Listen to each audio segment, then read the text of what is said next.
I'm MrBepic, joined today in my next interview by the coach slash collegiate player, Katz. Katz, how you doing? I'm doing fantastic, Bepic. How you doing?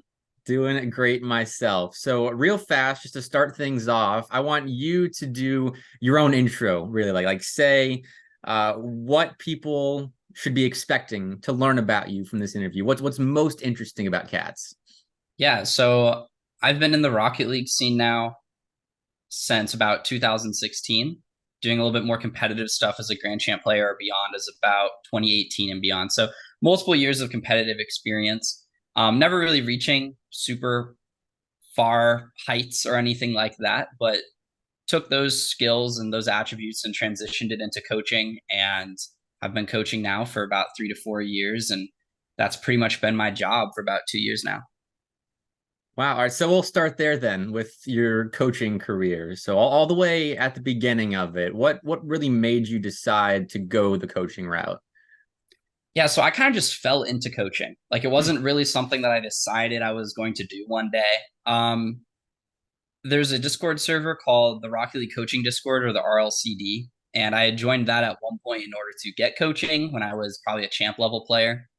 And then some people were shooting me DMs asking for help once I got grand champion. I said, sure. So I gave them a couple of VOD reviews. And then eventually when I tried to become a Twitch streamer for a little while, I started doing like replay analysis Sundays where I would just let anyone who came by submit replays. I would just give them some feedback. At that time, I was probably around 17 or 1800. So good enough without much coaching experience to still give solid advice to like plat and diamond and champ players. So that's what I was doing for about a year and a half. So it was mainly just the lower ranks that you started out with coaching. Yeah, like if I had someone who showed up and they were asking for coaching and they were a grand champ level player, I was just saying that they would be better off looking elsewhere just because I didn't have the experience with that rank yet. But over time, as I got more confident with what I was saying, I started looking into giving that higher level coaching. Specifically in 2020, when the game went free to play, I had a close friend of mine who taught me a lot about like Minecraft and stuff like that. We used to play all the time. He was really interested because he knew I was pretty decent at the game. So he decided to download it when it went free to play. And we had so much time because this was, COVID summers Yep. and whatnot. And we were both still in high school. So lots of free time on our hands. So I was probably doing one-on-one work with him for anywhere between around like 2 to 5 hours a day, Hmm. just because we had all that time available. And so I brought him from, had just picked up the game to 1700, or what is now Grand Champion 3, in a little less than a year. It was about 10 months of playing for multiple Wow. hours every day. So, and once I had done that, once I brought someone up to basically the same level that I was at in under a year, that's when I was like, okay, I probably actually know what I'm doing and what I'm saying. And then I started looking for some more opportunities since I had that confidence. So where was the first real opportunity? Like it feels like you were kind of like a freelance coach, just helping out whoever you could find in the coaching Discord and your friend as well. And then now that you're looking for more official opportunities, what popped up first? Yeah, so a longtime teammate of mine, a guy named Velops, nowadays he runs BLCS as a league organizer, but I Mhm. teamed with him since we were in Diamond. So we've been playing together since about 2017, mid 2017. And he had gotten a call from another one of our friends named Quez, who had joined a program called Esports Tower as a player and knew that they were looking for coaches. So he reached out to Velops about it. Velops, not really one to do a lot of coaching, decided to look into it a little bit, but ultimately passed the opportunity over to me. And I decided to give it a shot, interviewed, and I got the job. Nice. So I guess we could talk about Esports Tower then. I mean, it's your whole background right now, so we've got to talk about it. So give me the overview real fast about what Esports Tower is, and then talk about your involvement there. Yeah, so Esports Tower is a youth developmental esports program, kind of like the AAU of esports. So we're primarily focusing on kids aged 13 through 19, but specifically kids who haven't graduated from high school yet. Hmm. And the goal is to not only develop their in game skills, but also their professionalism. So we're trying to get kids who have a talent inside of their video game and they want to push hard to play in college. We want to make sure that when they get there, they're also acting very professional. They know how to be leaders, they know how to have great mental and physical health. They know all of that stuff. So what we do is we pair the coaching as well with a curriculum that's been developed, which we call the Esports Tower approach, and we help get those kids all that training, developing the soft skills, developing the in-game skills, giving them competitive experience, putting them on the big screen. As we do stuff with Shenandoah University, we used to do stuff with Boise State Wow. University, and all that got live streamed in the Rumble series. So we did a lot with them through that. And it isn't Rocket League exclusive either. I specifically am now the current head coach for the Rocket League program, but we also have Valorant, Overwatch, and Fortnite as well. So it's that's a really cool initiative, helping out the youth to kind of teaching them how to be pro. It sounds like, if that's the route that they want to go. So what I'm interested, what have you learned while working at Esports Tower? Because I imagine a lot of lessons have come from there. Yeah, I mean, even before recently, when I was the assistant coach for the majority of the time that I was there, so I was just assigned two pods. Pods are about 6 people. So I'd have about 12 students under my wing. Currently, I Huh. have closer to about 30. And we would do a lot of group sessions, which was very Mhm. different than what I was doing before, which was very one-on-one. So I learned how to take more complicated lessons and make it digestible for not just one person, also for a group of people who are listening. And I also really learned how to keep a one-on-one relationship with these students in a group environment. Like, not all the kids need to hear the exact same thing. Some of them are, they're struggling with burnout. Some of them are Mhm. struggling with mental health, physical health, struggling with whatever it might be inside or outside of the game. So I've really learned how to be a motivator, and I've learned how to not only just say what I see, but also make sure that it's tailored for the person who needs to hear it and how they need to hear it. That's really cool. And with Esports Tower, do you have any fond memories or stories that you want to share? Something cool that happened? Yeah, so in the summer of 2022, so a year ago, Mhm. there was the invitational event. So we had 12 Rocket League players, 20 Overwatch, and 20 Valorant players all get flown out by Esports Tower to Boise State University, Hmm. along with a bunch of coaches. And I was one of those coaches. And they were there at Boise State for a 5-day period where they all played at the arena for Boise State, and they all slept in the Boise State dorms. Coaches were in a hotel. I actually was stuck in the dorms with the kids, so I got to I got to experience that. But they would, every single day, it was 7:30 roll call, and we would Hmm. be walking over to the stadium, about a 15-minute walk, and then they'd be there for probably roughly around 12 hours, 11 to 12 hours. And we had Wow. different administrators from different colleges, including Siena Heights, Shenandoah, some of those people. I think St. Clair might have been there as well. And they came and they would talk to the kids. They would give them lots of insights into the collegiate world. And yeah, no, but it was just a really awesome experience. The entire thing was also recorded and is in the process of being turned into a reality TV show. And that the Wow. trailer for that's available on YouTube as well. You can just look up Esports IRL. All right. Well, I'll link that in the description so people can watch that if they are interested. I know I am. That's such a cool experience. It makes me wish I had esports when I was in high school. I didn't know esports was a thing until my senior year of high school, and even then, there was Yeah. no program like that for me to get involved with. But all right, back to your coaching career outside of Esports Tower, which is a really unique and cool initiative, but kind of in the bubble scene of Rocket League. Because right now you're the coach for SlateGG. That was announced a couple of weeks ago now. But talk about your experience in the bubble scene and coaching there. Yeah. So I got into Slate, previously X13, through one of the kids that I was coaching at Esports Tower, specifically through Adrift. And Adrift had been doing Esports Tower for a while and also was doing another league called XPL or XP League. And one of the current CEO of Slate at the time, he had I don't think he was the CEO, he had a lesser role, Mm-hmm. but he was a partial owner of XPL, and he knew Adrift because they were both at the Franklin one. XPL is kind of like a regional based competition league, Hmm. competes in person and whatnot. So he knew Adrift, and he asked him if he wanted to get signed to X13. That's also where Adrift's teammate Yags comes into the picture. And they had different third at the time. And I was basically offered to come in and do coaching with them with my spare time. At the time, I was in college still. I was in my sophomore year, beginnings of sophomore year. That was just a year ago. So they were, needing to pay me a little bit for my time. And then Mm-hmm. eventually they decided to bring me on as staff, specifically on the performance coach side of things, continuing to do a lot of one-on-one work with that team of what eventually became Gababy, Adrift, and Yags, but also doing a lot of outside stuff with the Rainbow Six roster, with the Valorant roster, with the Counter-Strike roster. I was doing mental health and performance coaching for all of those rosters.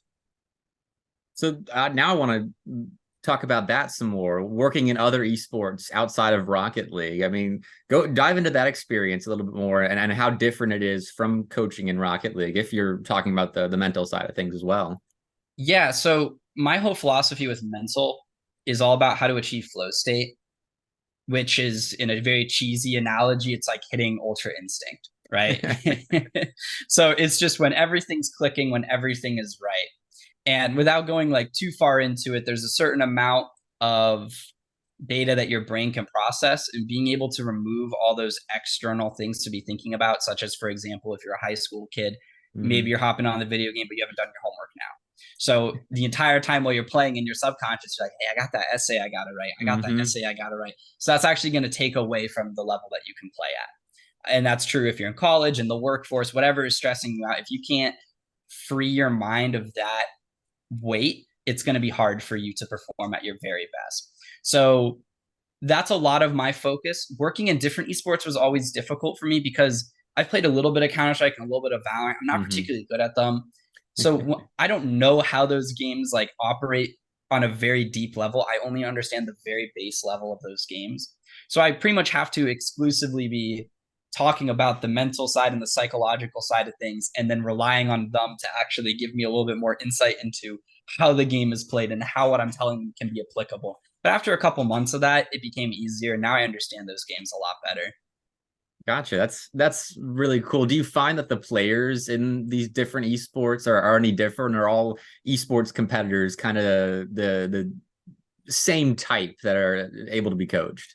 They're so different, in my opinion. Wow. I feel as though it's like talking to football kids versus like, you know, cheerleaders sometimes. Like, it's a totally different culture that is in each of these teams.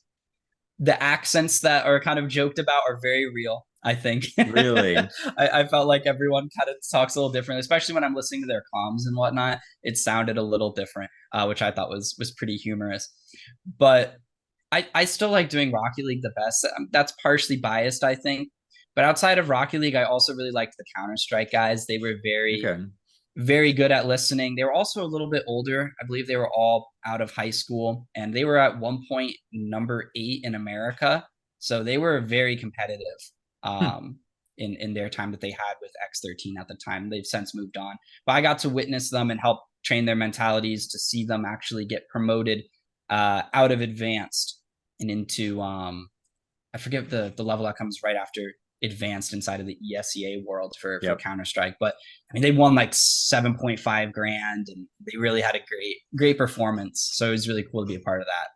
Wow. So you're not just a Rocket League guy. Like, you can put that on a resume, help them as a mental coach achieve that level of success. That's awesome. And I'm going to put you on the spot one more time. What would you say, equate the different esports players to like the football kids, the basketball kids? What esport would be which?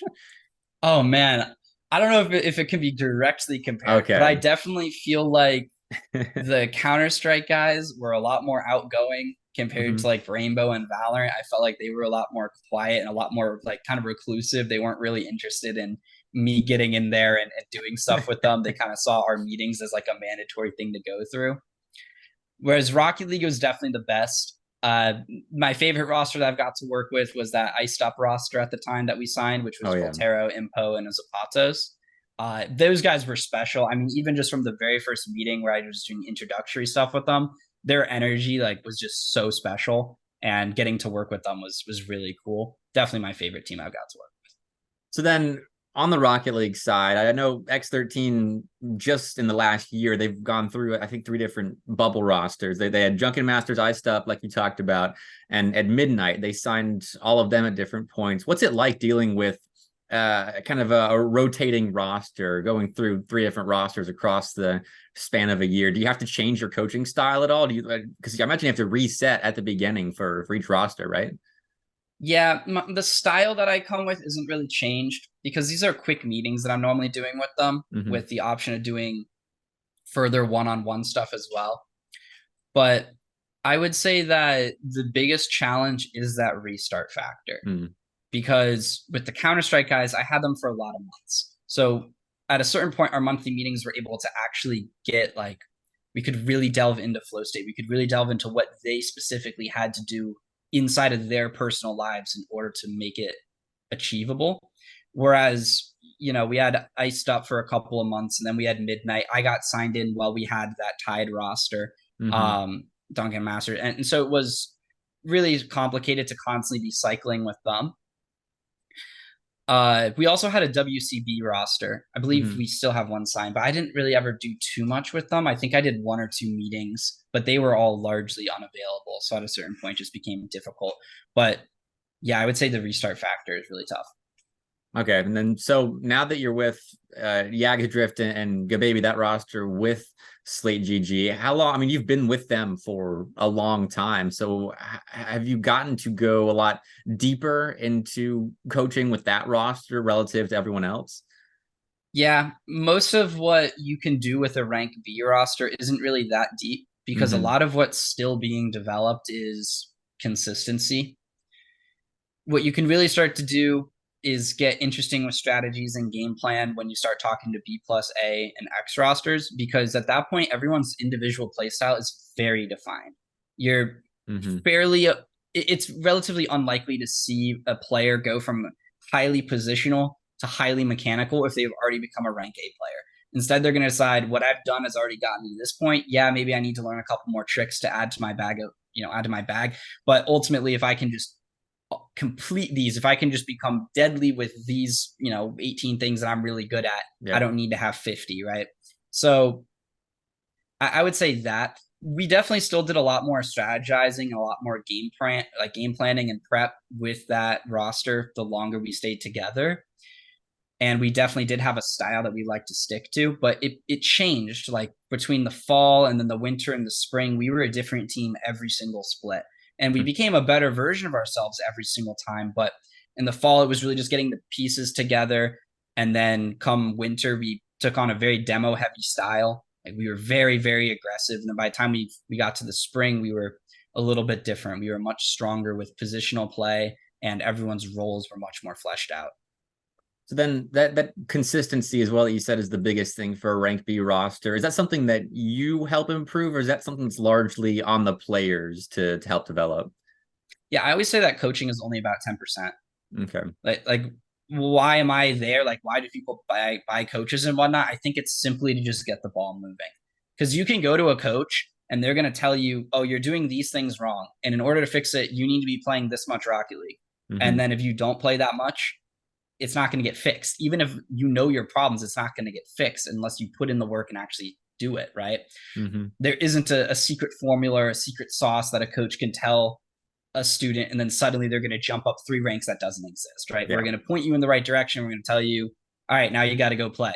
And that's really the difference. Baby, when he was brought onto that roster, was probably the weakest out of those three. And now he is the one that is in B plus and Hmm. looking to bring in two other B plus players as that main roster. So why is that? That's because he was putting in like hundreds upon hundreds of ranked games. And he queued for like 2 or 3 months in B. He had over like 50 queues easily, right? And all Wow. those are best of fives. So he was seriously putting in that work. So my job is very minuscule. It's just making sure that when they do start to burn out, when they do start to lose motivation, when they do get lost, they don't know what to do next. That's when that 10% comes in. And it's to keep them going and to keep them given 100%.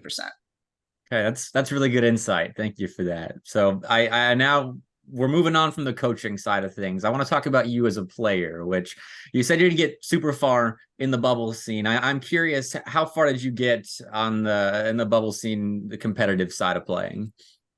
Yeah, so I decided to kind of put down Rocket League competitively my senior year of high school, Mm-hmm. which was 2021 is when I graduated.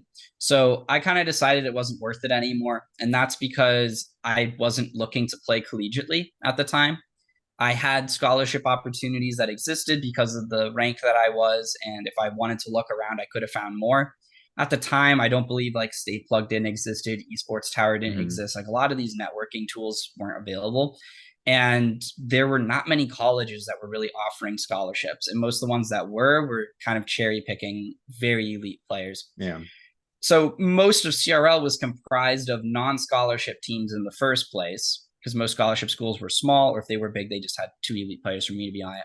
So I decided that wasn't really the direction I wanted to go. My motivation for the game had died out because during COVID, I was putting in like big hours. And then I ended up just liking doing coaching more with my friend.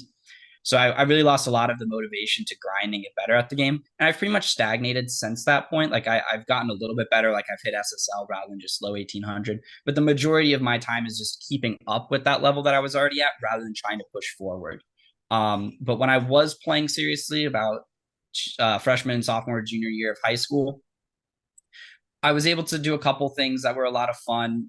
I won BLCS in season 6 with Nice. Velops and codename Alex. That was cool. That was a little bit of money. And, weeklies here and there, one-on-one tournaments here and there. But most of like the well done bubble scene was when I wasn't good enough. Like there was ESL when I was Diamond Champion area, when those ESL tournaments were going, that was fantastic. Not amazingly run. Nexus used to exist, but I wasn't good enough to really compete. And they also had the field was run by Psionics for a little while. But once again, I was able to compete in tier 3 for that, but chances of winning wasn't really that high, and it was a big time commitment as well. All right, so fair enough. And then back to the collegiate side, that's somewhere you found a little bit of success. I mean, that's how we met, is at a collegiate land back in April. You play for South Carolina on their Rocket League team. Talk about that, how you arrived at South Carolina and how you started with their esports program. Yeah, so when I decided I wanted to go to South Carolina, I did early admission, I did all that stuff. So I knew in about February of my senior year of high school that that's where I was going to go. So as early as April, I joined like the Discord server and I started scouting, and I wanted to see who I was going to be playing with and all that. And at the time, after tryouts and all that was said and done, the roster for that year ended up being myself, Jared, and Solar. And Solar is an ex SSL player nowadays. He's hovering around like the 1700-1800 area, and Jared was a little bit more like Grand Champ 2 level. So we really weren't that competitive. In all honesty, we were pretty weak. Years prior, they had a old bubble player named Sham, who was a Renegade Elite and had competed with against pros and Liquipedia page, all that fun stuff. But he had since been done with South Carolina. So we were kind of in a little bit of a low point. And that was also going to be Jared's last official year. He had been in the collegiate scene forever because he did undergrad and graduate school at South Carolina. So he had been there forever. He had a lot of connections and a lot of stuff that I could learn directly from him as far as when it came to being a team captain, how to run the team, and what to do with all those responsibilities, which he pretty much just passed on to me. I didn't play much in the spring of my freshman year because I decided to rush and join a fraternity. So that took up a lot of my time. So I told them up front, I was like, can't really play, but I didn't really feel like I was leaving anything behind because we weren't really that great. And so that I was just kind of looking forward to the fall of sophomore year and see who we got to come in. And then that's when Og showed up. And when Og showed up, he was very top of rank B, very quickly got B plus. And then after, I guess it was winter split, got A off of quals. So when you've got a guy like that on your team, it doesn't really matter that I'm very low SSL and that Solar's typically around Grand Champ 3. That doesn't really matter because the level that he can elevate you to is really like very, very strong. And there are just going to be some games where you just don't lose because what would otherwise be an even matchup, if he's clicking, if he's in flow, if he's feeling it, it's not a very fair competition. So a lot of what we did was just, how can we enable Og? Like, how can we make him the best player possible? And we created some game plans around that. And yeah, we saw some really great success getting first place at Southeastern Esports League Season 2, which was held online. We got third place at Boost on the Beach, which was a $5,000 LAN event. And then we got third place at SCL Season 3. And with some other success, we won like a $500 UGC tournament. Nice. And a handful of other like smaller tournaments, Spectrum, stuff like that. So do you find yourself as the coach of your team as well? Like, are you the one creating the game plan for the most part? Not really. I try to separate my coaching from my gameplay because I feel like I'm always going to be biased towards the decisions that I make. And it's very Fair. hard to remove yourself and objectively look at it and say, okay, I messed up here. Because I always have the justification, right? Yeah. That's why pros have coaches because they're justified. Everything that they're doing, they're saying, well, I did this because of this. Okay, but it was still wrong. Right. And that's where the coach has to come in and figure out why. So I would say that not really. When it came to creating a game plan, I kind of led that conversation and we were talking about how we wanted to play, which we're going to be doing again in a couple of weeks because, Mhm. you know, after a year of playing and a couple month break, everyone's changed how they play. But yeah, we didn't really do VODs like that now. Okay, interesting. So, are there other Rocket League teams under the USC umbrella? Yeah, last year we fielded 4 different teams. Okay. The way that we work as a club is it's no cuts. So if you want to play and you want to pay dues, which is like $15 a semester, Hmm. then you get access to all of it, right? We're doing in-person lands that we're hosting, like community days. We're doing um, tournaments like SEL and whatnot that we're making sure that they all know about, NACE, NECC. We're just really passing all that information along.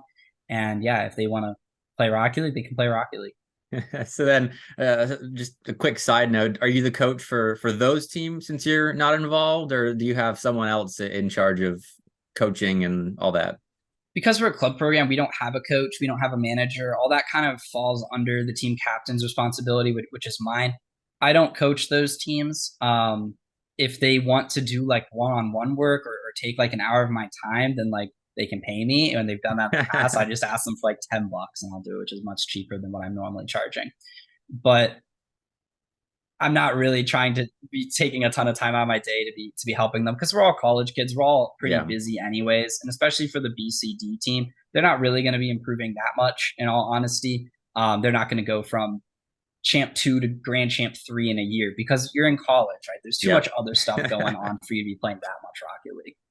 Yeah, I feel that. I've stopped playing Rocket League like I used to, but from a club esports perspective, like you said I've gotten the experience at Auburn. We're a club program as well, so I know some of the struggles that you go through for funding and all of that. Talk me through your perspective of club esports and kind of the highs and lows of those types of programs. Yeah, so I'd say the best part about club esports is that the students run it for Hmm. the most part. So what normally is a very long process, especially at a flagship university like USC main campus, there's a lot of slow stuff that happens from the administrative side of Yep. things. There's, you know, if you want to get a lab set up, you have to make sure you're doing bidding. And if you're going to do renovation somewhere, you have to do bidding for it because it's a public university and all of this drama, all this legal stuff. Whereas with the club, I can have a meeting with the other officers and we can say, this is what we're going to do. We're going to do it now. And then we do it. And it's really that simple. Um, we were a much better program pre-COVID, from my understanding and what I've been told from Jared. And what really happened is COVID came, and the current exec that was, or the previous exec that was in charge at the time, didn't really create documentation of anything. Mm. So when I got involved, I'm currently the treasurer. So when I got in there and we started looking at it from okay, what can we salvage with this new exec? We were like picking up breadcrumbs. Like Yeah. we were searching through logs of chats, trying to find like email logins, trying to find Instagram logins. We couldn't find some of it, so we just had to make new accounts. Tried to deactivate the old ones and we couldn't. Like there was a lot of drama with trying to figure out what we were gonna do. Mm-hmm. So we found direction and we started taking it. And then because of one of the people that I met at Boise State University, he's I think no longer, but at the time he was the director of Shenandoah. This guy named Joey, and he told me about a grad student that was at South Carolina, a guy named Will. And I started talking to Will. I had a meeting with him at the end of my freshman year, and he told me there were a lot of really great things that were coming on the esports side of things at South Hmm. Carolina. And so I met with him, and since then we've done a lot of really cool stuff. We've gotten directly involved with the HRSM program at USC, and they're doing a lot of stuff with esports, which is very nice. And we even have like a very small lab of about 7 computers that used to be a little classroom that acts as a lab in the day, and then in the night, hopefully starting this year, becomes a little varsity area. But I got to go in there, set up all those computers, and really get to be a part of the creation of that room, which was cool. So if you were to give a piece of advice to someone trying to run or improve a club esports program at any size university, what would you say to them? It's not about the budget that you have, it's about the people that you have. Mm-hmm. You can take a bunch of unmotivated people and give them thousands of dollars, and they're going to find great ways to waste it. And if you find great people who are truly motivated and are truly interested in growing something, you can give them $50. They're going to find out how to host an event around that. And they're going to find out how to grow the club. And then once they start that momentum, they're going to keep it going. They're not going to get complacent. They're not going to settle because nothing was given to them. So they're going to start to have more of a connection with what they have built. All right. Well, I appreciate you talking through everything. That whole experience was, it's great to learn. I learned a lot about coaching from just this interview. So I appreciate that, Kat. So if you want, you can plug anything right now. Like anything you want to shine a spotlight on again at the end of the interview, feel free. Yeah, I mean, I guess I'll just shout out Esports Tower again. You know, if you're a middle or high school player and you're interested in going collegiately, my players have gotten over 3.5 million in scholarships. So come through, come play, and get better. All right. Well, I'll definitely link that in the description as well. So if you hear that and you're in a position where you want to join Esports Tower, feel free to check out that link in my description. But Cats, thank you again for joining me. That was a lot of fun. Yes, thank you so much, Bepic. All right, that concludes this interview with Kat. So if you enjoyed, like, subscribe, the whole YouTube deal. I again don't really know how to end these interviews, so that'll do it for me.